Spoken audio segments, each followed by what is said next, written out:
Have you ever noticed that the moment you start improving yourself, some people suddenly act different, not openly against you, not obviously jealous, but the support feels weaker, the jokes get sharper, the energy changes, and suddenly, the same people who said they wanted the best for you start acting uncomfortable when you actually become better.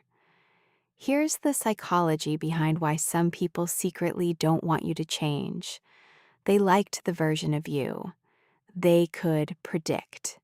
Most people don't just know you, they know a version of you, the old version, the version they could understand, the version they could place inside a box. So when you start changing, growing, setting boundaries, becoming more disciplined, or thinking differently, it disrupts their mental image of you. Psychologists call this cognitive dissonance. Their brain struggles because the new you no longer matches the story they had about you. And instead of updating their view, they try to pull you back into the old one. Not always because they hate you, but because the old you made more sense to them. Your growth makes them reflect on their own stagnation. Here's the uncomfortable truth. Your improvement can accidentally become a mirror. When you start going gym, working on your goals, reading more, becoming calmer, or choosing better habits, it quietly reminds other people of what they're not doing. And that can create emotional tension because now your change isn't just about you. It makes them question themselves. Why am I not changing? Why am I still in the same place? Why does their progress make me feel behind? This is where social comparison comes in. People don't always compare themselves out loud. Sometimes they do it silently. And if your growth makes them feel insecure, they may try to minimize it. They'll say you're doing too much. You've changed. You think you're better than everyone, but sometimes that's just insecurity trying to sound like criticism. They benefited from your old boundaries. Some people don't miss the old you. They miss what the old you allowed. They miss being able to disrespect you without consequences. They miss having access to your energy whenever they wanted. They miss you saying yes when you wanted to say no. So when you become more self-aware and emotionally intelligent, you start noticing patterns. You stop over-explaining. You stop chasing people. You stop accepting things that drain you. And to someone who benefited from your lack of boundaries, your growth feels like a loss because now they can't use you the same way. They fear losing their place in your life.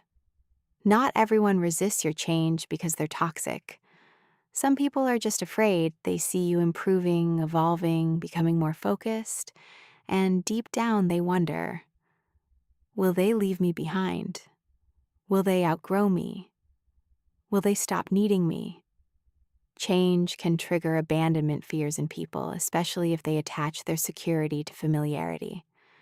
So instead of saying, I'm scared I'll lose you, they might say, you're acting different.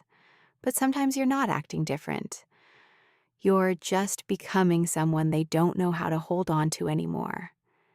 They don't want the group dynamic to change. Every friendship group, family, or social circle has invisible roles. The funny one, the quiet one, the lazy one, the emotional one, the one who always comes back. And when you change, you break your assigned role. That can make people uncomfortable because group dynamics rely on everyone staying predictable. So if you start becoming more confident, more disciplined, or more independent, the group has to adjust. And some people would rather mock your growth than adapt to it because your change forces the whole environment to change too. Now let me summarize this up. The lesson is this. Not everyone who questions your growth is your enemy, but not everyone who says they support you can handle watching you become a new version of yourself. Real support doesn't try to shrink you back into who you used to be. Real support gives you space to evolve. So when people act strange because you're changing, don't instantly feel guilty. Sometimes their reaction is not proof that you're doing something wrong. Sometimes it's proof that you're finally becoming someone they can't control, predict, or limit anymore. And that might be exactly the point. If this made you see someone differently, subscribe for more psychology that explains what people don't always say out loud.